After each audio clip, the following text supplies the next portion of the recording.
अस्सलाम वालेकुम नाज़रीन गिरामी। आई लव मोहम्मद सल्लल्लाहु अलैहि वसल्लम इंडिया में एक बहुत ज़बरदस्त ट्रेंड और चर्चा में आ गया। और वाकई ये धुंधिए बादे हवा से ना घबरा ए उकाब, ये तो उड़ती है, ये तो चलती है तुम्हें ऊंचा उड़ाने के लिए। इस्लाम जिंदा हुआ है हर करबला के बाद। इस तरह के वाकयात के बाद इस्लाम और जिंदा होता है। ये देखते हैं, ये हिंदू खातून आई लव मोहम्मद सल्लल्लाहु अलैहि वसल्लम के बारे में जो कमेंट कर रही है, मज़ेदार है और वाकई गैर मुसलमानों के साथ खड़े होना शुरू हो गए हैं। आइए इस वीडियो को देखते हैं। वीडियो को लाइक करें, चैनल को सब्सक्राइब करें, वीडियो को व्हाट्सएप पे ज़रूर शेयर करें, कमेंट करके बताएं वीडियो कैसी लगी। वीडियो के एंड पे मैं आपको कुछ बातें बताने वाला हूं आज। आई लव मोहम्मद बोलने पर एफआईआर दर्ज हो रही है, क्या कहेंगे इस पे? देखिए, आई लव मोहम्मद बोलने पे एफआईआर दर्ज हो जा रहा है। तो एक बात बताइए, आई लव मोहम्मद बोलना हमारे देश में अपराध है क्या? ये धर्मनिरपेक्ष देश है और हर कोई जानते हैं कि प्रॉफिट मोहम्मद मुसलमानों के उम्मती है। जिस तरह से जुलूस में जय श्री राम बोलना अपराध नहीं है, उसी तरह से आई लव प्रॉफिट मोहम्मद बोलना कोई भी अपराध नहीं है। और मैं एक सनातनी हिंदू लड़की होके बोलती हूँ कि मैं बोल रही हूँ आई लव प्रॉफिट मोहम्मद। किसी को केस करना है तो जाके केस कर दीजिए भैया, मतलब एकदम खुला बोलेंगे। हाँ, कि जिसको केस करना है जाके कर दीजिए। हम बोल रहे हैं आई लव प्रॉफिट मोहम्मद, जिसको केस करना है वो जाके कर दीजिए। हाँ, लेकिन कई जगह तो एफआईआर दर्ज हुई है, गिरफ्तारी हो रही है। मतलब इस ये मतलब अपराध क्या है इसमें, ये बताइए ना। जब जुलूस निकलता है तो क्या कभी किसी मुसलमानों ने रोका कि आपने जुलूस क्यों निकाला? जुलूस में जय श्री राम क्यों लिखा हुआ है? फिर जब प्रॉफिट मोहम्मद के बारे में, प्रॉफिट मोहम्मद ऐसा तो नहीं है कि कोई हिंदू उस जुलूस को निकाल रहे हैं, मुसलमान ही उस जुलूस को निकाले, तो वो अपने धर्म का प्रचार प्रसार करना कहाँ से गलत हो सकता है, ये बताइए। और कहीं ना कहीं हम तो जहाँ तक जानते हैं वहाँ मतलब प्रॉफिट मोहम्मद जो है उनसे ऊपर मुसलमान किसी को मानते ही नहीं, अपने माँ बाप से ऊपर प्रॉफिट मोहम्मद को मानते हैं। तो अगर उस चीज़ का वो पोस्टर लिए हुए हैं तो इसमें किसी की भावना कैसे आहत हो सकती है? और एक पोस्टर से अंधभक्तों की भावना आहत हो सकती है, ये कैसे हो सकता है? अरे देश बदल रहा है। अब क्या देश बदल रहा है? मोदी का राज है, यहाँ पर अब हिंदुओं की बात होगी। तो कौन बोल दिया? यहाँ पे संविधान की बात होगी, यहाँ पे हिंदू मुस्लिम की बात नहीं होगी, यहाँ पे सिर्फ और सिर्फ संविधान की बात होगी। यहाँ पे गीता कुरान से हमारा देश नहीं चलता है। मैं बार बार बोलती हूँ, हमारा देश जो है वो संविधान से चलता है। और इस देश के जो भी नागरिक है उनको सबका सम्मान करना पड़ेगा। मुस्लिम को हिंदुओं का सम्मान करना पड़ेगा, हिंदुओं को मुसलमानों का सम्मान करना पड़ेगा, क्योंकि ये देश सबका है। इस देश के लिए हिंदू मुस्लिम सबने अपना खून बहाया है। अच्छा, वैसे भी मन से खड़े होकर लोगों को भड़काने का काम कर रहे हैं। क्या भड़काने का काम कर रहे हैं? अगर हम नारा लगाएंगे जो कुछ भी करेंगे। देखिए, ओवैसी साहब का राजनीति में क्या है उससे हमको मतलब नहीं है, लेकिन वो एक मुसलमान है और वो उनके उम्मती हैं जिनके बारे में ये लोग बोल रहे हैं कि उनका पोस्टर लगाने से एफआईआर हो जाता है। तो भाई उनके जैसे हजार ओवैसी और हजार मुसलमान एफआईआर खाने के लिए तैयार हैं, लेकिन वो गर्व और प्राउडली बोलेंगे आई लव मोहम्मद।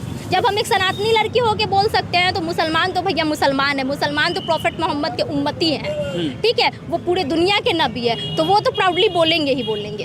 पूरी दुनिया के नबी हैं, पूरी दुनिया के नबी हैं पूरे। क्योंकि अगर आप गूगल पे भी लिखिएगा कि मतलब 10 सबसे महान पुरुष का नाम, तो उसमें प्रॉफिट मोहम्मद का नाम आ जाता है। हाँ, तो उनको तो हर लोग मानते हैं, क्योंकि उन्होंने सिखाया है कि सभी धर्मों का मतलब कोई तुम्हारे कोई तुम्हारे घर का बगल वाला दूसरे धर्म का भी हो, अगर वो परेशानी में हो तो सबसे पहले उसकी मदद करने आप जाइए। तो उस इंसान का अगर पोस्टर लगाना कहाँ से आज जुर्म हो गया भैया? कैसे किसी का? देखिए, ये सब सिर्फ अंधभक्तों को दिक्कत है। अंधभक्तों को प्रॉफिट मोहम्मद का नाम सुन के इसलिए दिक्कत होता है कि क्योंकि अंधभक्तों को लगता है कि अंधभक्तों को लगता है ना ये कि प्रॉफिट मोहम्मद का नाम सुन के कहीं वो मुसलमान न बन जाए। उनको डर होगा इस चीज का। अरे कहीं अल्लाह अकबर कह के लोगों को मारा जा रहा है। कहाँ मारा जा रहा है? कहाँ मारा जा रहा है? मैंने तो कभी नहीं देखा कि अल्लाह अकबर। कौन बोल रहा है कि अल्लाह अकबर कह के लोगों को मारा जाता है? कहाँ मारा जाता है भैया? और देखिए, हमारे मतलब देखिए, कभी किसी ने नहीं रोका। आप जुलूस निकाले तो जुलूस में भैया उसमें एक पोस्टर से आपका धर्म कैसे आहत हो सकता है भैया? हाँ, आपका धर्म कैसे आहत हो सकता है? और कोई भी अच्छा इंसान जो सच्चे सनातनी होंगे ना, वो इन सब चीज़ों में नहीं पड़ते। इन सब चीज़ों में वही गोबर खाने वाले पड़ते हैं बस। हम तो भैया ये बोल रहे हैं कि रागा को प्राइम मिनिस्टर बनना चाहिए, बस मुझे रागा को। रागा कौन है? हाँ, राहुल गांधी को। राहुल गांधी को प्रधानमंत्री बनाएंगे? बिल्कुल बनना चाहिए, क्यों नहीं बनना चाहिए, क्योंकि वो सभी धर्मों को लेके चलने की बात करते हैं। हाँ। वो सब धर्मों का मान करते हैं। हाँ। वो उन्होंने कभी ये नहीं बोलते हैं कि हम सिर्फ हिंदुत्व को लेके चलेंगे। उधर ओवैसी साहब कहीं ना कहीं मतलब हर, लेकिन एक राहुल गांधी है जो सबको लेके चलने की बात करते हैं। हाँ, लेकिन भाजपा कह रही है वैकेंसी नहीं खाली है। क्या भाजपा देखिए की ना, वैकेंसी खाली देखिए नहीं ना, है। अभी देखिए ना भाजपा का कार्यालय कैसे घेरा जा रहा है, आपको नहीं पता हुआ है। हाँ। और कितनी शर्म की बात है कि ये आर्मी जब किसान जो है आंदोलन में बैठते हैं तो ये खालिस्तानी बोल देते हैं। मुसलमान सीए एनआरसी के लिए बैठते हैं तो ये पाकिस्तानी बोल देते हैं। लेकिन वो तो आर्मी वाले हैं। आर्मी वाले जो हैं अपने वेतन के लिए रोड पे जब भाजपा कार्यालय को घेरे तो ये लोग बोल रहे हैं ये उनको क्या बोलेंगे। कहीं मुझे तो लगता है कि ये हमारे देश के जवान को देशद्रोही ना बता दे। घेरे ना जी, 4 दिन पहले सारे आर्मी वालों ने मिलके भाजपा कार्यालयों को घेरा ना।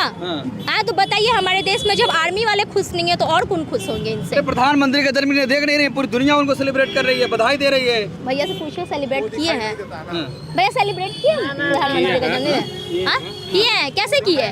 मोदी जी हाँ, किए, कैसे किए? अच्छा, बधाई दिए हैं। आपने क्या एक बोल रहे हैं? सवाल किया था मैडम, हाँ। हम आपसे पूछना चाहते हैं कि अंधभक्ति किसको कहते हैं? अंधभक्ति उसको कहते हैं जो 2014 के बाद वाले मोदी जी को जो वोट दे। हम लोग वो हिंदू हैं जो जन्म से हिंदू हैं, और कुछ लोग हैं जो 2014 के बाद समझते हैं कि भाजपा को अगर वोट हम नहीं दे रहे हैं तो हिंदू नहीं है। ये तो आप बोले। सबने ये बोल तो दिया। आप बोल रहे हैं। ये हम नहीं बोल रहे हैं, हमने नहीं ये हमने नहीं बोल रहा है, ये हमने नहीं बोला। अंधभक्ति का परिचय मैं हाँ, तो कि आपने ये बोला कि अच्छा ठीक है। आई लव प्रॉफिट मोहम्मद का अगर पोस्टर लग जाएगा तो धर्म खतरे में आ जाएगा। नहीं, बिल्कुल तो नहीं। हम तो इसी पे बोल रहे हैं। तो जो इस तरह के आपने पोस्टर पे बोला विरोध नहीं, तो जो इस तरह के पोस्टर पे विरोध कर रहे हैं वो अंधभक्त है। आपने चाहे वो बोला जैसे अंधभक्ति, हाँ, तो आप अंधभक्ति ये जाहिर नहीं कर हाँ, सकते। नहीं, ये आपने बोला अंधभक्ति राहुल है। गांधी सभी नहीं, धर्मों को लेके चलते ये हैं, अंधभक्ति तो है। हमारे मोदी जी भी सभी धर्मों को लेके चलते हैं। तो नाज़रीन गिरामी, ये थी इस खातून की बहादुरी और इंडियन मुस्लिम और हिंदुओं का आपस में जो इख्तिलाफ है उसकी वजह से जो है वो हुकूमत पे तो जो असरात पड़ रहे हैं, तरक्की पे क्या असरात पड़ रहे हैं। देखें, हिंदू मुस्लिम इख्तिलाफ में वक्त और वसाइल ज़ाया हो जाते हैं, जिससे तालीमी और सनती तरक्की भी रुक जाती है। अच्छा, हुक्मरान मजहबी मुनाफरत को हवा देते हैं बजाय इसके कि टेक्नोलॉजी और साइंस पर सरमाया कारी की जाए। भाई आप लोग तरक्की देखें, चाइना को देख लें आप। एग्जांपल क्या है? चाइना की आवाम जब सुखी है, बिजली पानी गैस सारे मसाइल, रोड्स और रिहाइश के सारे मसाइल हल हैं, नौकरियों के मुलाजमत के इनकम के मसाइल हल हैं, तो तरक्की देखो उनकी। हर चाइनीज़ पर्सन जो है वो कमा रहा है और उसका हिस्सा हुकूमत को मिल रहा है, और हुकूमत बैठी पूरी दुनिया के साथ मुकाबला करने की तैयारी कर रही है। गुर्बत और नफ़रत की वजह से मयारी तालीम आम नहीं हो पाती, जिससे टैलेंट ज़ाया हो जाता है। चाइना में तालीम फ्री है। अच्छा, काबिल दिमाग बैरून मुल्क जाकर तरक्की करते हैं, भारत अपने ही लोगों को नहीं रोक पाता, और इसी तरह मकामी सनतें मजहबी दंगों और करप्शन की वजह से नुकसान उठाती हैं, नई इजादें सामने नहीं आती। अच्छा, इसी तरह यार इनको पढ़ाओ, इसके ऊपर बुक्स लिखो और बचपन से पढ़ाओ, बस सीधी सी बात है। अब एजुकेट करो कि देखो आपस के इख्तलाफात से हमें ये नुकसान होगा, बड़े होके आपको इन मसाइल का हाल सामना करना पड़ेगा। बुक्स लिखो इन मसाइल पे, मैं मसाइल हाईलाइट करता जा रहा हूँ। इसी तरह चीन और तुर्की आगे निकल गए, जबकि भारत फिरका वारियत में उलझा रहा, रिसर्च पीछे रह गई। ड्रोन्स भी नहीं बना पाया इंडिया, ब्रिज भी नहीं बना पा रहा इंडिया, रोड्स भी नहीं बना पा रहा इंडिया, यहाँ तक के टटी खाने लैट्रीन्स भी नहीं बना पा रहा। गुर्बत गरीब आवाम को रोज़गार देने की बजाय मजहबी फसादात में इस्तेमाल किया जाता है, जिससे तरक्की रुक जाती है। बजट हस्पतालों पर लगने की बजाय मजहबी सियासत पर खर्च हो जाता है। दफ्तरी रिश्वत और अकरबा परवरी ने नई टेक्नोलॉजी की प्रोजेक्ट्स को नाकाम बना दिया है। अच्छा, इसी तरह मीडिया तालीम और साइंस पर फोकस करने की बजाय नफ़रत अंग्रेज़ी और रेटिंग की सियासत में लगा हुआ है।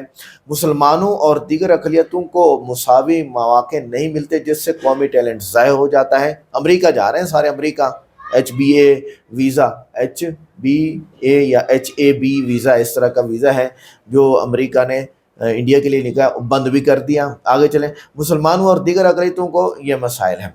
सड़कें, रेल और ट्रांसपोर्ट की तरक्की मजहबी झगड़ों के पीछे दब गई हैं। चाइना बुलेट ट्रेन तक पहुंच गया और ये वही 1800 वाली ट्रेन को वापस ठीक करने में लगे हुए हैं। ये हाल है हमारा इंडियंस का, ख़ास कर।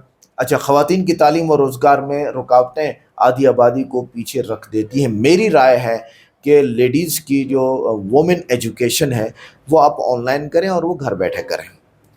नए तरीके आ गए हैं, लेडीज़ घर में पढ़ेंगी।